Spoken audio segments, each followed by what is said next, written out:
Capítulo 17. Heraldos de la mañana. ¿Qué verdad puede ser más obvia que la que es repetida vez tras vez en la Biblia? Miremos lo que la Escritura dice acerca de ese glorioso día que está a las puertas, el día en que Cristo regresará a este planeta, a recoger a los suyos. Una de las verdades más solemnes y más gloriosas que revela la Biblia, es la de la segunda venida de Cristo para completar la gran obra de la redención. Al pueblo peregrino de Dios, que por tanto tiempo hubo de morar en región y sombra de muerte, le es dada una valiosa esperanza inspiradora de alegría, con la promesa de la venida de aquel, que es la resurrección y la vida, para hacer volver a su propio desterrado. La doctrina del segundo advenimiento, es verdaderamente la nota tónica de las Sagradas Escrituras. Desde el día en que la primera pareja se alejara apesadumbrada del Edén, los hijos de la fe han esperado la venida del prometido que había de aniquilar el poder destructor de Satanás, y volverlos a llevar al paraíso perdido. Hubo santos desde los antiguos tiempos que miraban hacia el tiempo del advenimiento glorioso del Mesías, como hacia la consumación de sus esperanzas. La venida de Cristo que ha de inaugurar el reino de la justicia, ha inspirado los más sublimes y conmovedores acentos de los escritores sagrados. Los poetas y profetas de la Biblia, hablaron de ella con ardientes palabras de fuego celestial. Alégrense los cielos, y gócese la tierra, delante de Jehová, porque viene, sí, porque viene a juzgar la tierra. Juzgará al mundo con justicia, y a los pueblos con su verdad. Salmos capítulo 96 versículos del 11 al 13. Cuando el Señor estuvo a punto de separarse de sus discípulos, los consoló en su aflicción asegurándoles que volvería. No se turbe vuestro corazón. En la casa de mi Padre muchas moradas hay, voy a prepararos el lugar. Y si yo fuere y os prepararé el lugar, vendré otra vez, y os recibiré conmigo. Los ángeles que estuvieron en el monte de los olivos después de la ascensión de Cristo, repitieron a los discípulos la promesa de volver que Él les hiciera. Este mismo Jesús, que ha sido tomado de vosotros arriba al cielo, así vendrá del mismo modo que le habéis visto ir al cielo. En torno de su venida se agrupan las glorias de la restauración de todas las cosas, de la cual habló Dios por boca de sus santos profetas, que ha habido desde la antigüedad. Entonces será quebrantado el poder del mal que tanto tiempo duró, el reino del mundo vendrá a ser el reino de nuestro Señor y de su Cristo, y Él reinará para siempre jamás. Entonces el reino de paz del Mesías esperado por tan largo tiempo, será establecido por toda la tierra. La venida del Señor, ha sido en todo tiempo la esperanza de sus verdaderos discípulos. La promesa que hizo el Salvador al despedirse en el Monte de los Olivos, de que volvería, iluminó el porvenir para sus discípulos, al llenar sus corazones de una alegría, y una esperanza que las penas no podían apagar, ni las pruebas disminuir. Entre los sufrimientos y las persecuciones, el aparecimiento en gloria del gran Dios y Salvador nuestro, Jesucristo, era la esperanza bienaventurada. Desde la cárcel, la hoguera y el patíbulo, donde los santos y los mártires dieron testimonio de la verdad, llega hasta nosotros a través de los siglos la expresión de su fe y esperanza. Estando seguros de la resurrección personal de Cristo, y por consiguiente, de la suya propia, a la venida de aquel, como dice uno de estos cristianos, ellos despreciaban la muerte y la superaban. Esperaban al Señor que debía venir del cielo entre las nubes con la gloria de su Padre, trayendo para los justos el reino eterno. El pensar en la venida del Señor, decía Baster, es dulce en extremo para mí, y me llena de alegría. Es obra de fe, y un rasgo característico de sus santos, desear con ansia su advenimiento y vivir con tan bendita esperanza. Si la muerte es el último enemigo que ha de ser destruido en la resurrección, podemos representarnos con cuánto ardor, los creyentes esperarán, y orarán por la segunda venida de Cristo, cuando esta completa y definitiva victoria será alcanzada.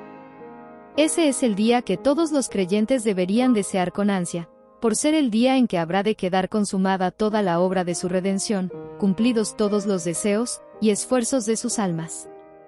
Apresura, oh Señor, ese día bendito. No solo predecían las profecías cómo ha de producirse la venida de Cristo y el objeto de ella, sino también las señales que iban a anunciar a los hombres, cuando se acercaría ese acontecimiento.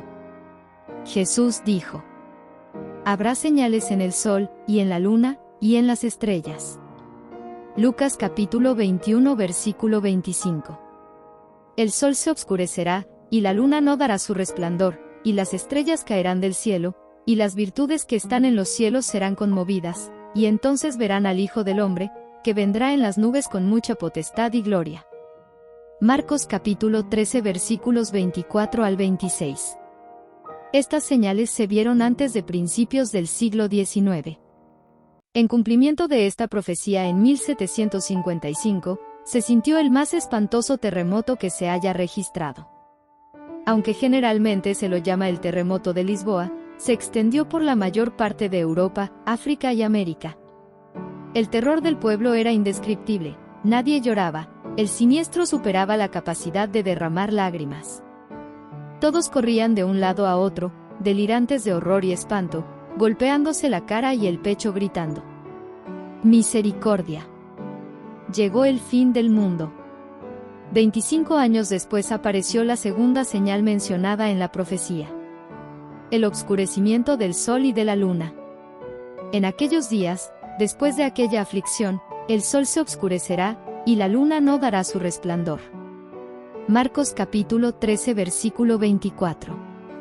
Los 1260 días, o años, terminaron en 1798. La persecución había concluido casi por completo desde hacía casi un cuarto de siglo. Después de esta persecución, según las palabras de Cristo, el sol debía obscurecerse. Pues bien, el 19 de mayo de 1780, se cumplió esta profecía. Único, o casi único en su especie, por lo misterioso del hasta ahora inexplicado fenómeno que en él se verificó, fue el día oscuro del 19 de mayo de 1780. Inexplicable obscurecimiento de todo el cielo visible y atmósfera de Nueva Inglaterra. Temor, zozobra y terror se apoderaron gradualmente de los ánimos. ¿Qué va a pasar?, preguntaban todos. No parecía sino que un huracán fuera a desatarse por toda la región, o que el día del juicio estuviera inminente. La profunda oscuridad del día fue seguida, 1 o 2 horas antes de la caída de la tarde, por un aclaramiento parcial del cielo, pues apareció el sol, aunque obscurecido por una neblina negra y densa. Después de la puesta del sol, las nubes volvieron a apiñarse y obscureció muy pronto. Aunque la luna llegó aquella noche a su plenitud, no logró en lo más mínimo disipar las sombras sepulcrales. Después de medianoche desapareció la obscuridad, y cuando la luna volvió a verse, parecía de sangre. El 19 de mayo de 1780, figura en la historia como el día oscuro. La descripción de este acontecimiento que han hecho los historiadores, no es más que un eco de las palabras del Señor, expresadas por el profeta Joel, 2500 años antes de su cumplimiento. El sol se tornará en tinieblas, y la luna en sangre, antes que venga el día grande y espantoso de Jehová. Joel capítulo 2 versículo 31. Cristo había mandado a sus discípulos que se fijasen en las señales de su advenimiento, y que se alegrasen cuando viesen las pruebas de que se acercaba.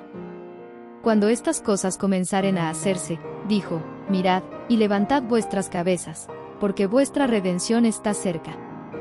Pero a medida que el espíritu de humildad y piedad fue reemplazado en la Iglesia por el orgullo y formalismo, se enfriaron el amor a Cristo y la fe en su venida.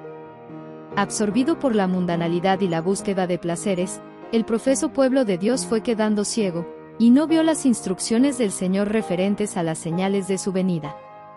La doctrina del segundo advenimiento había sido descuidada. Los pasajes de las Sagradas Escrituras que a ella se refieren fueron obscurecidos por falsas interpretaciones, hasta quedar ignorados y olvidados casi por completo. La libertad y comodidad de que gozaban todas las clases de la sociedad, el deseo ambicioso de riquezas y lujo, que creaba una atención exclusiva a juntar dinero, la ardiente persecución de la popularidad y del poder, que parecían estar al alcance de todos, indujeron a los hombres a concentrar sus intereses y esperanzas en las cosas de esta vida, y a posponer para el lejano porvenir, aquel solemne día en que el presente estado de cosas habrá de acabar. Cuando el Salvador dirigió la atención de sus discípulos hacia las señales de su regreso, predijo el estado de apostasía que existiría precisamente antes de su segundo advenimiento. Habría, como en los días de Noé, actividad febril en los negocios mundanos y sed de placeres, y los seres humanos iban a comprar, vender, sembrar, edificar, casarse y darse en matrimonio, olvidándose entre tanto de Dios y de la vida futura. La condición en que se hallaría entonces la Iglesia, está descrita en las palabras del Salvador en el Apocalipsis.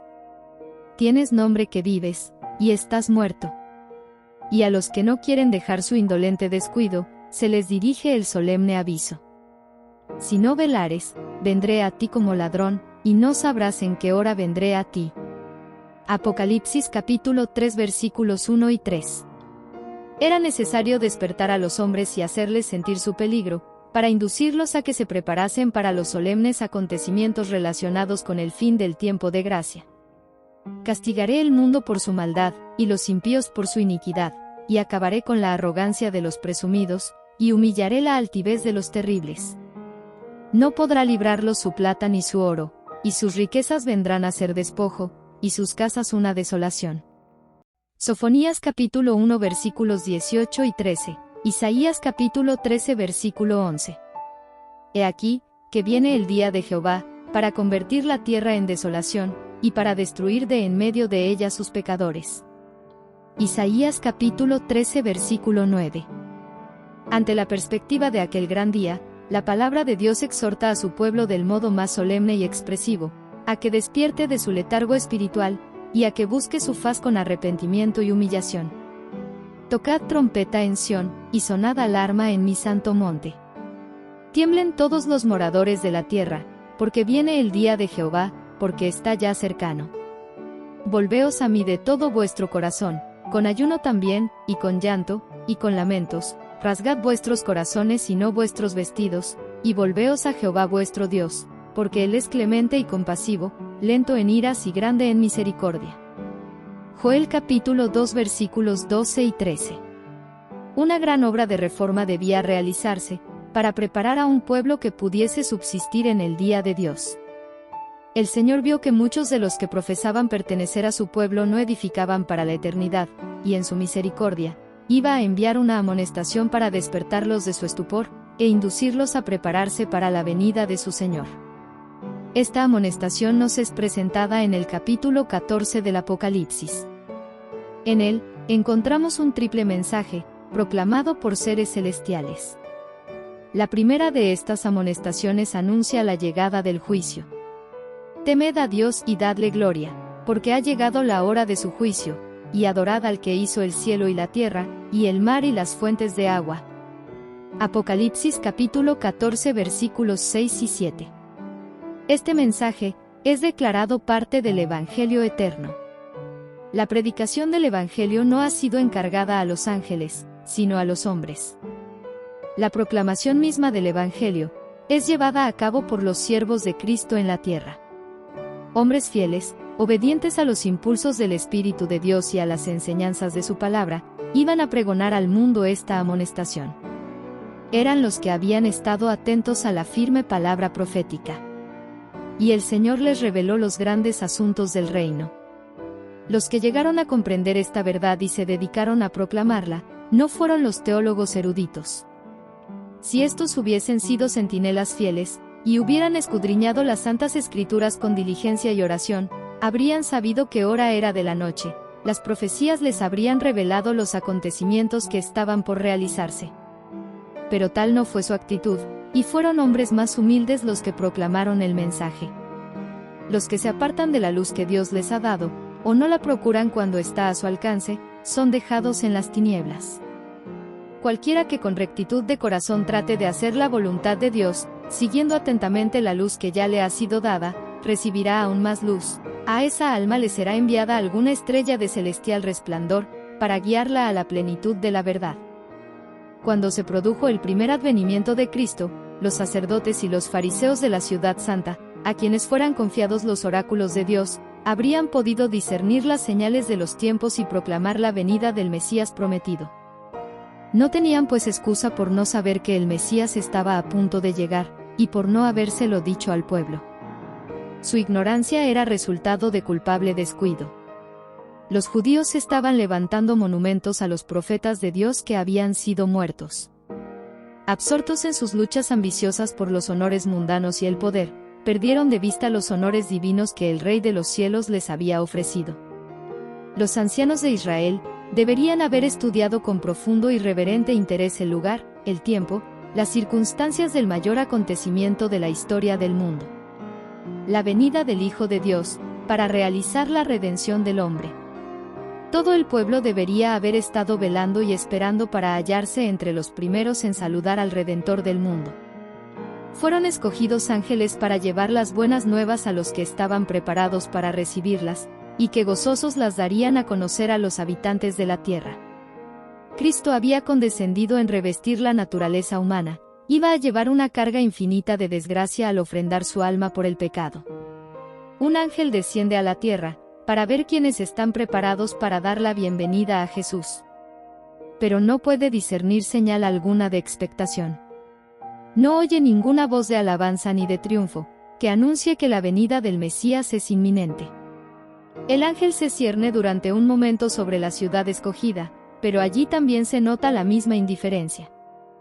Asombrado, el mensajero celestial está a punto de volverse al cielo con la vergonzosa noticia, cuando descubre un grupo de pastores que están cuidando sus rebaños durante la noche, y que al contemplar el cielo estrellado, meditan en la profecía de un Mesías que debe venir a la tierra, y anhelan el advenimiento del Redentor del mundo.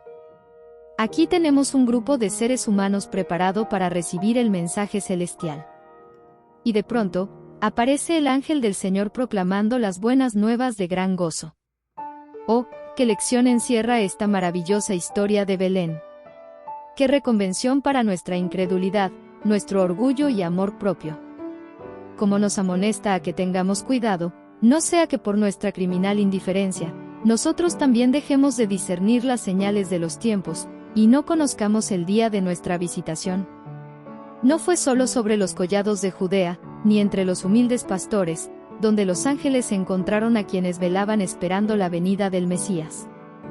En tierra de paganos, había también quienes le esperaban, eran sabios, ricos y nobles filósofos del Oriente. Observadores de la naturaleza, los magos habían visto a Dios en sus obras.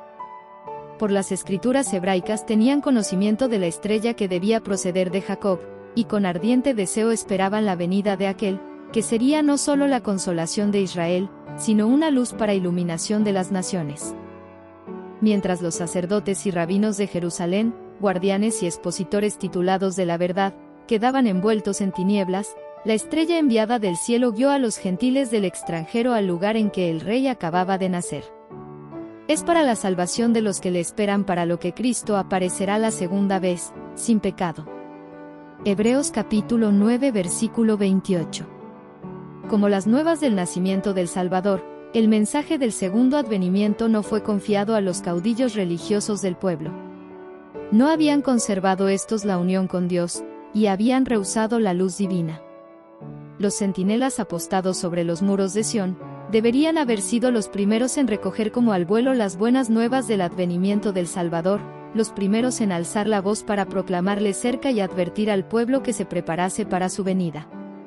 Pero en vez de eso, estaban soñando tranquilamente en paz, mientras el pueblo seguía durmiendo en sus pecados. En lugar de los frutos del Espíritu, lo que se notaba era orgullo, formalismo, vanagloria, egoísmo y opresión. Era aquella, una iglesia apóstata que cerraba los ojos a las señales de los tiempos. Dios no la había abandonado ni había dejado de ser fiel para con ella, pero ella se alejó de él, y se apartó de su amor. Como se negara a satisfacer las condiciones, tampoco las promesas divinas se cumplieron para con ella. A menos que la iglesia siga el sendero que le abre la providencia, y aceptando cada rayo de luz, cumpla todo deber que le sea revelado, la religión degenerará inevitablemente en mera observancia de formas, y el espíritu de verdadera piedad desaparecerá. Dios requiere de su pueblo obras de fe y obediencia, que correspondan a las bendiciones y privilegios que Él le concede. La obediencia requiere sacrificios, y entraña una cruz, y por esto fueron tantos los profesos discípulos de Cristo que se negaron a recibir la luz del cielo, y como los judíos de antaño, no conocieron el tiempo de su visitación.